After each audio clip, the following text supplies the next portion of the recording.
massive welcome to everybody to the VirdisGroup's leadership series, which this is what number is it, Maggie or Natalie? How many have we done?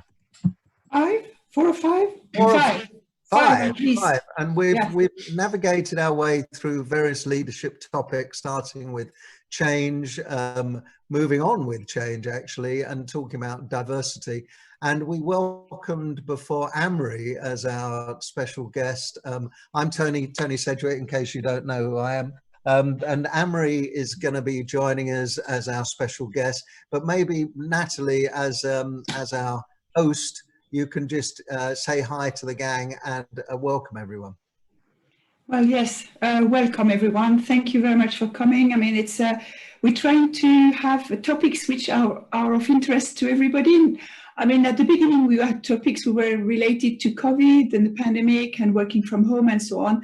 But we've evolved from there because I think, we all know where we stand with the pandemic or don't. But I think we've exhausted the topic. However, there are quite a few topics, including diversity and inclusion and some human questions, people questions that are of interest to everybody, everyone, everywhere. So that's why we're carrying on with the webinar and the webinar series. And Amri I met Amri when he was still at the NIBR in Cambridge, working at Novartis, in charge of global diversity and inclusion for the NIBR.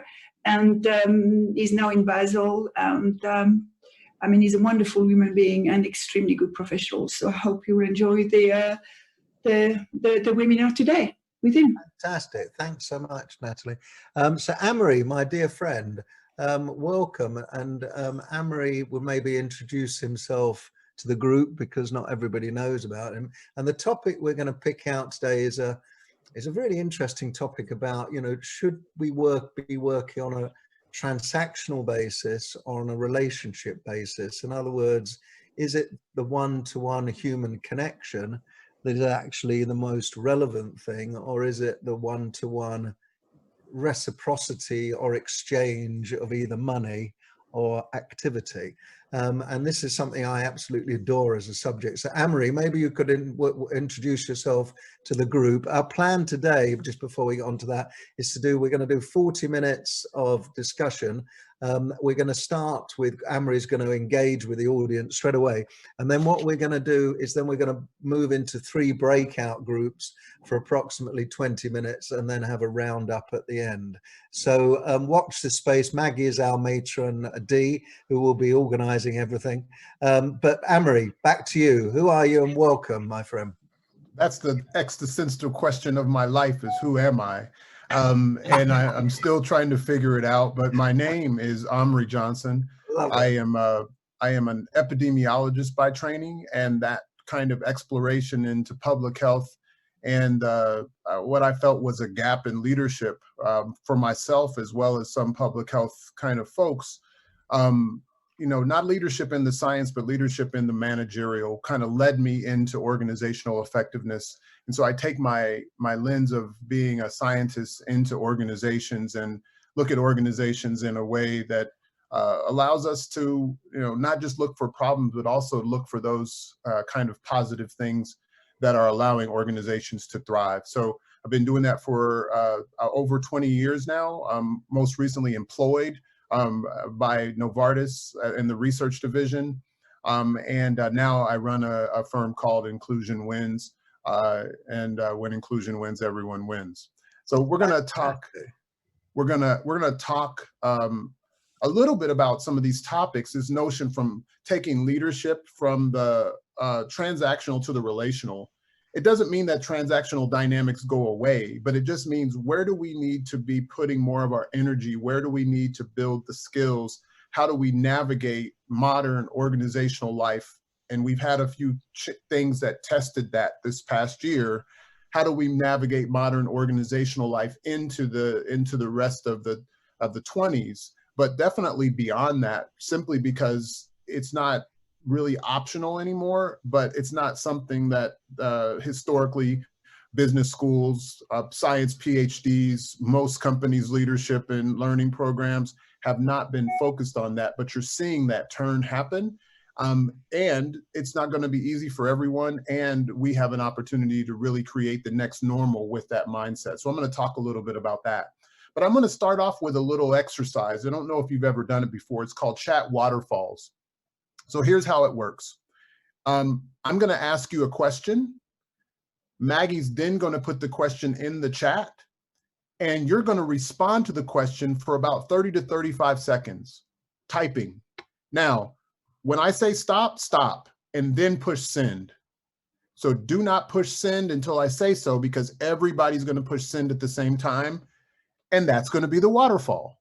Love it. Is that clear? Yeah, we love a waterfall. Okay. So let's do it. So let's do it. So I'm going to ask this first question. You're going to be ready to get your typing fingers ready. And when I say stop, stop even in mid-sentence, push send, and then it's going to, we're going to go through some of those comments, okay? So the first question, how do you prefer to feel as you start each workday? How do you prefer to feel as you start each workday? You have 30 seconds starting now, but do not push send until I say. The chat is disabled. So it's disabled. Yeah, just found out. We got right. Where is it? Chat. No, it's disabled. I can't get it to work either. Yeah, it's disabled. It's disabled. Maggie's fixing it. Or we can speak at the same time? When you say No, it's going to take too waterfall? long. We can't. That's going to be a cacophony, not a waterfall. There's a bath, which is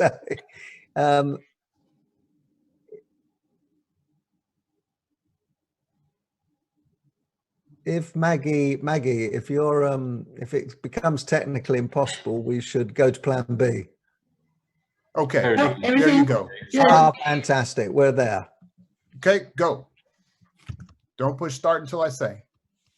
Don't push start until I say. Just type. Can't push return. Just type, type, type, and then push return when I say. Do not push start. Do not push return. Let everybody answer. You all right, and don't push return until I say.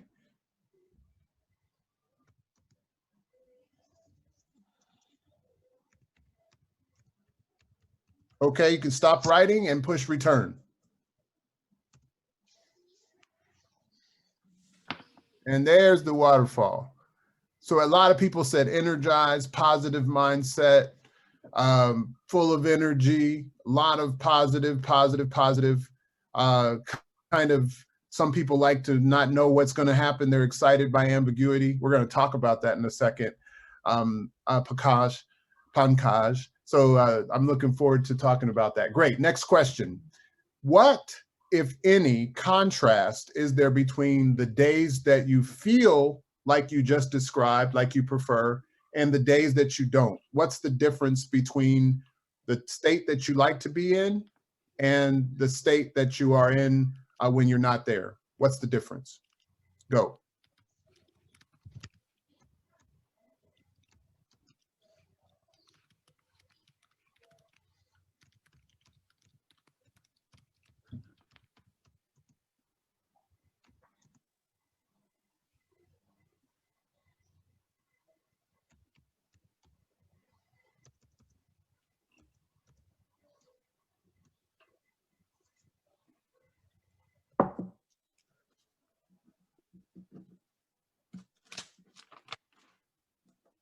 Okay, stop and push send.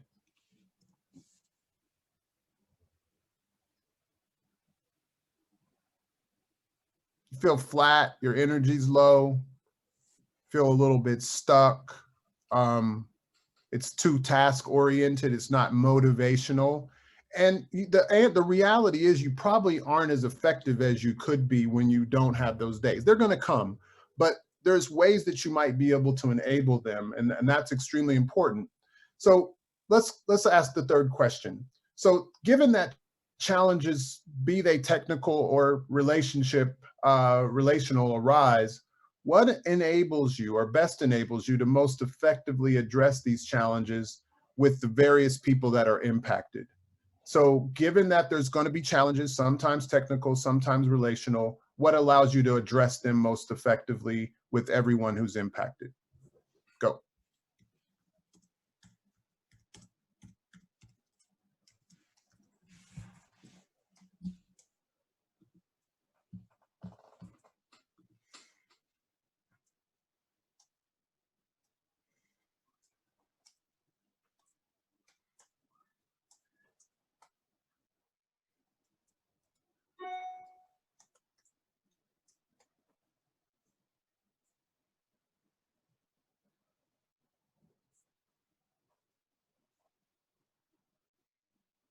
Okay.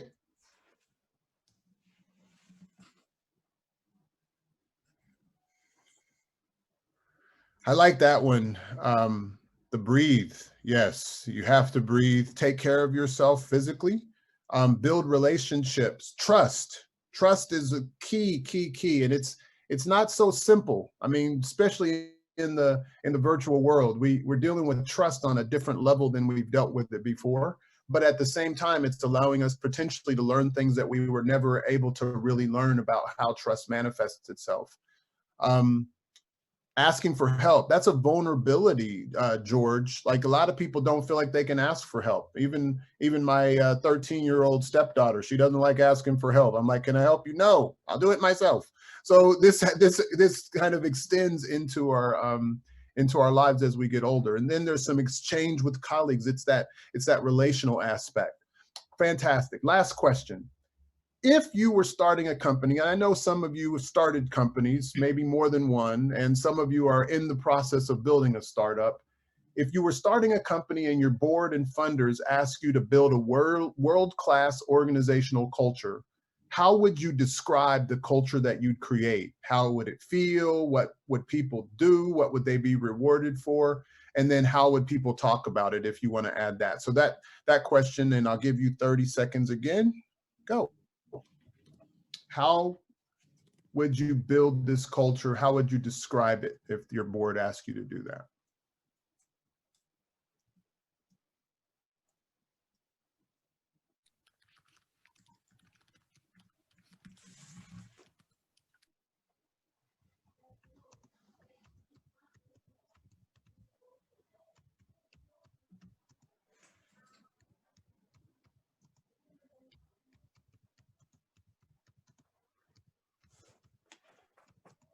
Okay, stop. I love it. Trust, transparency, flexibility, independence, interdependence, all these things. I love interdependence, one of my favorite words of all time. I say it so much that people are probably tired of me saying it when I work with my clients. People being able to persevere, enthusiasm, being fact-based is also caring. Caring is huge, because caring is this place where you are investing in people because their outcomes of well-being, their outcomes of success are directly tied to yours, back to that interdependence. Inclusion, all things that I love to hear, all the things that we really aspire to when it comes to creating a great culture. Thank you all for sharing that. We're going to be able to talk about some of these things, so keep those things in mind, particularly that last question of how you want a culture to feel. And it's not just about the feeling, it's also about what enables the organization to be at its best. So this isn't some, touchy-feely thing that D&I is often accused of. This is the real deal. Can everybody see my screen? Can everybody see my screen now? Yes, Fantastic. perfect. Thank you. So I'm gonna go through a few slides. This is not a full explanation. We don't have time for that. So what we're gonna do is introduce a few concepts, and then most of our time, hopefully after that, is really talking through how do we create this so-called next normal. So Amory, can you hear me okay? Yes. Yeah. You just used an interesting word. You said, you almost, at the end of that chat, you said there was a caveat you put you know, something like, don't worry, it's not too, what did you say? It's not too out there. Touchy-feely and it's too soft, you know, yeah, because these are scientists on this call. Scientists aren't soft, they're hard, they're scientists. Yeah, but I want to start you on that, because I think you almost put a disclaimer at the end of it with a bracket that said it's not too touchy-feely. And I mean, what the people who reacted to your questions are just humans. I mean, they didn't need that disclaimer, but why did you use that disclaimer? Well, I did it primarily because there's sometimes when this group, because you're on the call, you probably are biased towards some of these ideas around diversity and inclusion, or you're a naysayer and you're looking for some more fodder to utilize. And so I think great for both. I think people need to be doubters of some of the soft skills in organizations, because quite frankly, not all of them are even having the level of impact that they can, because they're not consistent, they're not systematized, people aren't held accountable for them. The reason I said that is because oftentimes we think about this as something extra or nice to have in our organizations. But the reality is, and we probably have seen this more than ever in the past year, you really can't have your organization thrive and be what Nassim Taleb calls anti-fragile. You can't bounce back from challenges better if you're not dealing with the relational aspects of organizational life in the most effective way possible. So you can transact all day and you might actually have great returns, but it's a short-term way of thinking, similar to what the stock market has kind of perpetuated for years and years. Yeah, interesting. Okay, all right, my friend, let's move on. Great. So we went through the chatter waterfalls. Thank you for that. I hope it was fun. Please feel free to steal it and use it. I did. I'll give a quick overview of what we talked about the last time we were together for some of you that were here. Then I'm going to talk about this buzzword that's been around for a long time, but became really popular probably over the past 5 to 7 years. I've heard it the most in organizations, called a VUCA World. And that's not a bad word for those of you that might not have heard me. I said that to my wife, who speaks like 6 languages. She said, "You're going to talk about a what world?" And I said, it's a VUCA, VUCA world. And so it's not a world, it's a world that we're in, and it's a world that we have to embrace if we want to be able to continue to create the things that we want to create, most of us for patients, but definitely for every single stakeholder in our organizations. We're gonna end this part of the session talking about the creation of the next normal and what that looks like. And I don't want to talk about the new normal, because the old normal wasn't that good for a lot of people. So we actually want to create something that's beyond what the old was. We're not trying to go back to where we were. We have a really unique opportunity to think about the world in a very different way and move through it in a way that we just haven't before, at least not consistently across our organization. As leaders, you get the chance to be a part of the co-creation of that, and in some cases being the influencers and the spark that allows organizations and creates the space for that to happen. So the last time we talked, I talked about some of these so-called contemporary leadership constructs, and you've seen all of them. Some of you probably use some of these leadership constructs in your organization, but my whole point is that these things overlap. So if you look at the words there are a lot of repetition, because there's basic things that you talked about in you describing the kind of culture that you would like. The leadership constructs are talking about those too. But oftentimes organizations aren't doing everything they can to make this normative, meaning it's being rewarded, meaning it's built into every single organizational system, meaning that people tell stories about this more than they tell stories about just how much money we made, or we achieved this and we achieved that. It's a more of a we concept and a co-creative concept. It's not it's about me. This is about organization. This is about organizational life, and primarily it's about people. And so these constructs and the new leadership dynamics, I say new because they're not necessarily new, they've been around for a long time, but they're creating and moving towards what my former boss at Novartis, Mark Fishman, called a sociology of innovation. So we need the social relational constructs not just because it makes people feel good, but it also enables them to create things that they wouldn't be able to create if they weren't in that so-called generative state more often than they're not. So this is me just sharing kind of the way that my company thinks about this. We believe that, you know, the dynamics of diversity are always there, and they have various levels and ways and dimensions of diversity, not just the ones we often see in the US or the UK or in the Europe around gender, race, ethnicity, and sometimes sexual orientation. There's a lot of dynamics of diversity. We know that they're always a part of every organization, regardless of the current phenotype of most of the people. We do want more representation, but we know that diversity exists even when that representation is skewed towards a predominant group. So the three areas that we focus on are designing systems for inclusion, cultural intelligence, which is our ability to work across differences, and they might be cultures of disciplines, they might be cultures of organizations, they might be individual cultures. And then the last piece is around social capital, and that's the networks that we have. How do those networks look? Are those networks very diverse? Are they addressing and engaging with people around? How embedded are those relationships in the way we get business done? And then along with the social capital is our impact socially, not charitably, but socially, where we really are partnering with communities to create change that we wouldn't be able to create unless we brought our respective dynamics and skills and insights together. So I'm going to talk a little bit about this so-called VUCA world. Anybody raise your hand using the chat feature if you've ever heard of the VUCA world? Anybody ever heard of VUCA?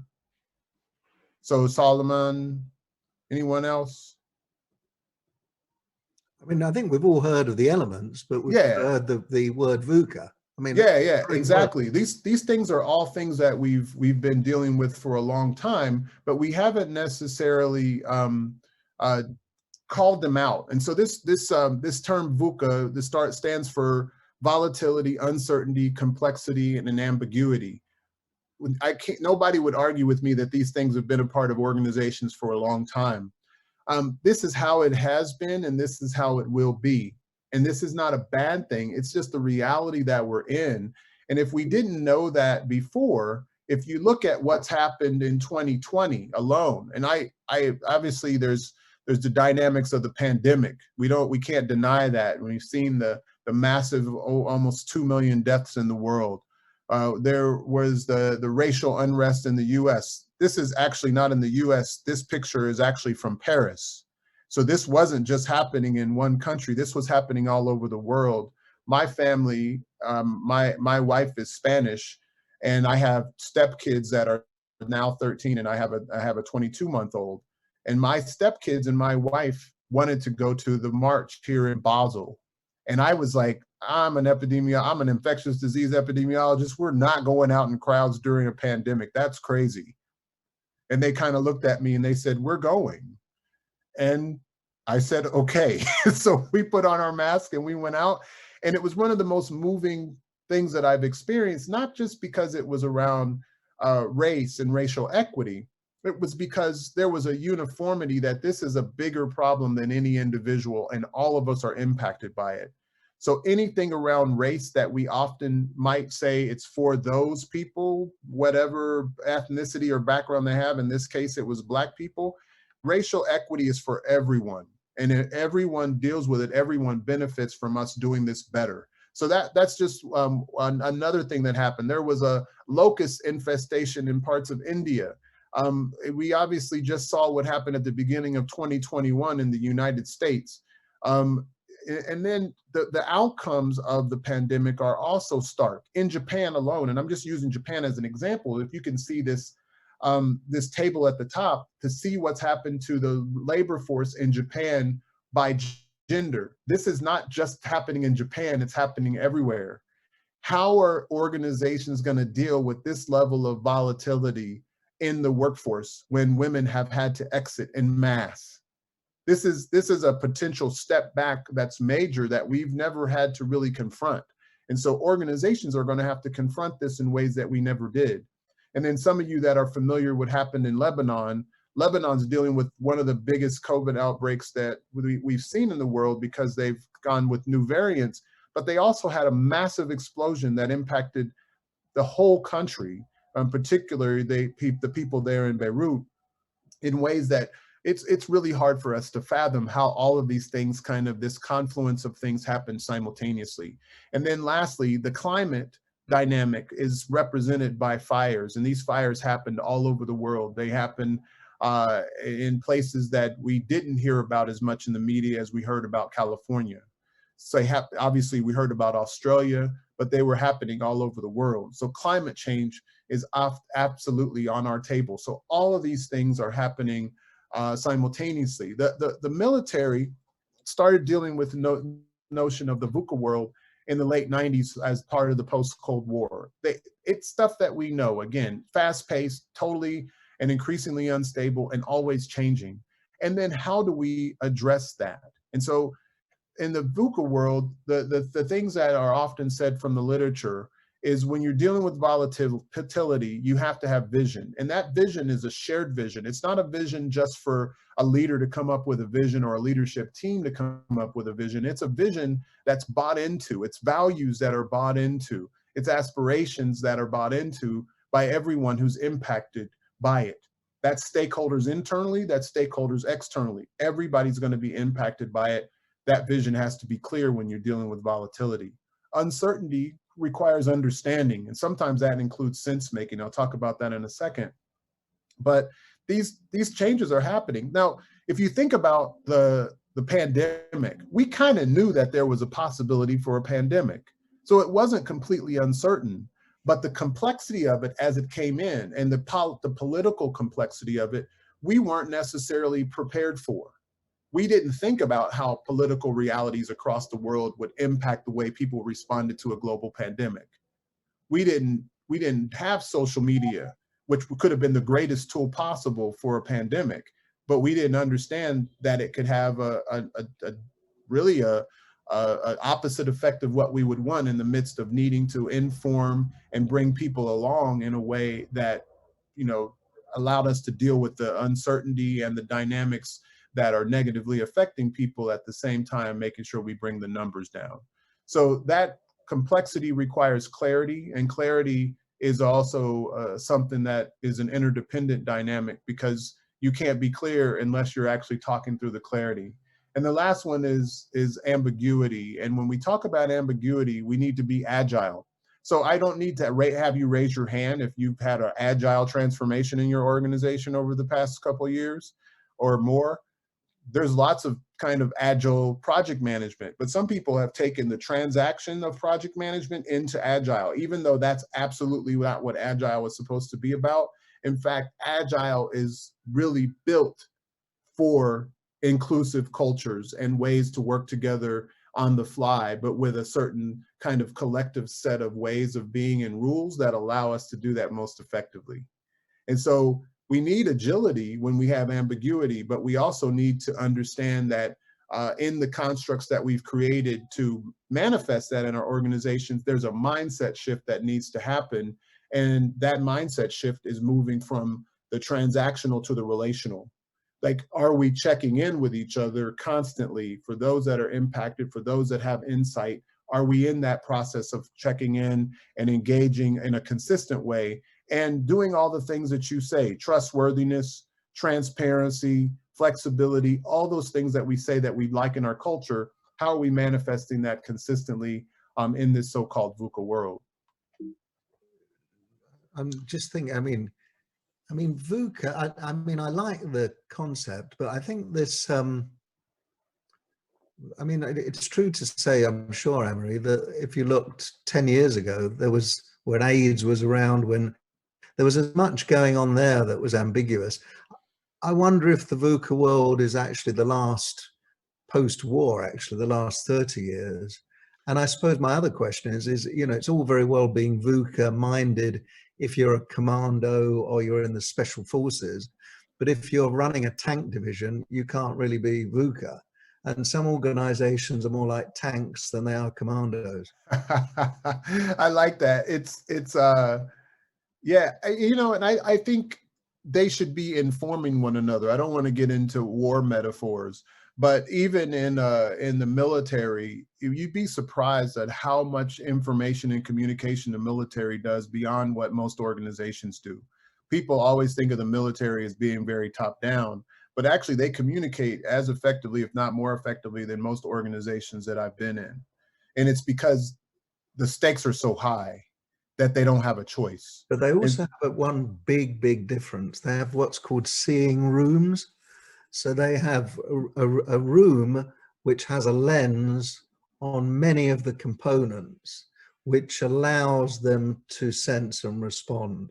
And if you take most organizations, they don't have optics on everything that's going. They don't have cameras. They don't have like a seeing room where they can see all the. I mean, there's a technological difference, but you can see a lot of stuff. There, you know, even a CEO doesn't see everything in an organization, but the more communication and relational dynamics happen, and for example, people aren't holding information so that they can be the ones that know everything so that they can win. That happens so much in organizations that if you start having more interaction and more kind of information sharing, more sense making, all these things that we know can help us really work through volatility, uncertainty, complexity, and ambiguity, your optics are way different than when you are in the old way where hoarding information actually, you know, for a lot of people, they won. They were winning because they were holding information because they had more information than the next person. Whether it was positional or the fact that they knew certain people, their network, sometimes that was winning. So I think you're right. They do have an eye, but they don't, not everybody's in that room when they're looking at it, but they're making sure that people have the information that they need to fulfill their We should move on with time, but I think this often the CEOs are the problem, or the senior people, because they don't have the right lens on an organization. That's right. I mean, and that's not just their fault. It's a kind of two-way dynamic, but they do have to create the environment for that to happen. So I won't go into a lot of details here, but the one thing I just wanted to focus on is this notion of interdependence. Interdependence in and of itself, for me, moves us out of transaction, because if you're just transacting, you're not really, you're trying to get what you're trying to get for you. But if you're relating, you're trying to get what you need for everyone to have the information they need to execute at the highest level. So the interdependent nature of organizations actually allows power to be, in a way, not completely leveled, but it allows power to be utilized more effectively than for individuals to win because they might have it. So I'm going to keep going given time. So when we start thinking about the construct of leadership, in these various ways. So when you're dealing with complexity, you want to be direct, you want to be clear, you want to communicate, gain trust. And when you're dealing with uncertainty, and down in the right corner, you want to be trustworthy. So we keep coming back to trust. So are we investing in our people? Are we making sure people are developing? Are we involving people that we might not historically involve because they have a perspective that we weren't able to get without them being at the table?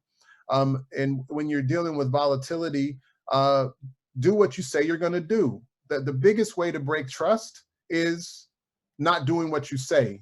And if you don't do what you say, come back and say, you know what? I didn't do what I said I was going to do. I have that happen regularly. When I miss deadlines, I try not to, but when I do, I have to go back and say, hey, I need an extra 24 hours on this. I'm sorry. That's full stop the way that I believe it should be. And then lastly, being clear with people about what their responsibility and opportunity is. So you've probably seen this will of trust. It comes from Rolfie Park there in the UK. How do you build trust? These are things that we all talked about in the Chatterfalls. The consistency, demonstrating being vulnerable, being transparent, relating to people personally, being appreciative, or letting people know how they're doing, checking in on how they're doing and listening to it. All these things that are here in this wheel of trust. And I think those are things that fundamentally all of us want. And so if you didn't have a diversity, equity, and inclusion program in your organization, if you did these things well, you'd probably be a lot more inclusive than most organizations are. So another level of trust is the trust both when you're with somebody and when you're not. And so this 4 levels of trust come from Louise Diamond. She's really just a brilliant scholar. And I was introduced to her by kind of one of my mentors, Kathy Royal, who is a part of the Cooper Ryder Center for Appreciative Inquiry in the US. And so these 4 levels of trust that Dr. Diamond talked about is, first of all, I trust that you mean me no harm. So when we think about the racial unrest and the dynamics there, a lot of people have gone back into organizations thinking these people being predominantly the way people have framed it is white people, mean you no harm. There's lots of people that believe in that, and they're from all different spectra across the construct of race. But that's something that's a level of trust that's extremely important, so that people know that you're there to not do harm, but you also trust that you understand my interests. So you had to listen to do that. I trust that you care about me enough that you want to see my interests satisfied. So you want to get to a point where you can help somebody get what they need to feel whole or to thrive. And then lastly, what if you're not there? I trust that you care about me and understand my interests well enough that you will represent my interest even if I'm not present. These are all relational constructs. They require a leader to move outside of the me and into the we. They also allow them to build a trust that's not transactional, that I know I'm going to get this because I get something back. It's not quid pro quo. It's really about, we're in this together. We're trying to create what we're trying to create in the world together. And this is what my stand is for you as part of somebody doing that. So we're gonna get ready to do breakout. So I just wanted to share this model with you. And this is from my colleague that I just talked about, Dr. Kathy Royal. And she talks about this notion called the art of the possible. It would be easy for us to go back in history and find everything that's been wrong. And as a Black male, a Black man, and that's American, there's been a lot of historical reality that's not been so bright for a lot of people, whether they be from a community of color, or they be poor, or they just don't have as much access as somebody else. That's a historical reality. The current reality is that it's been exacerbated by a pandemic, by all the things that I showed in that collage of shifts that happened in 2020 and early 21. What we want to create is this art of the possible, this anticipatory future. And that's where I want to talk about now. So when we start talking about what do we want to create in our organizations, I want our conversations and breakouts to be about that. How can we use relational leadership to really create the organization we want, to create what we're trying to create, most of us for patients, but generally we want that to be for humanity. So how can we choose humanity in our organizations through a relational lens? So I'm going to stop. Sharing here and turn it back over to Tony. Yeah, I mean, one last. I mean, it's very interesting that, just to finish on, because it was very loud when you were speaking, that, you know, it's very intriguing that, am I allowed to have a relationship with you, Anne-Marie, if I work with you? Or is it not? Can we use the word relationship between me and you, or is that an accept? It's a bit like your caveat when you said, I don't want to be too weird about something. You know, it's a bit like this caveat that, am I allowed to have a relationship, and what layer is allowed? Because, you know, a lot of people, when you have a relationship with them, you get to know them, they become much more open to you, you get to know them. And often I hear people saying, well, I don't really want to get to know my people, they're employees.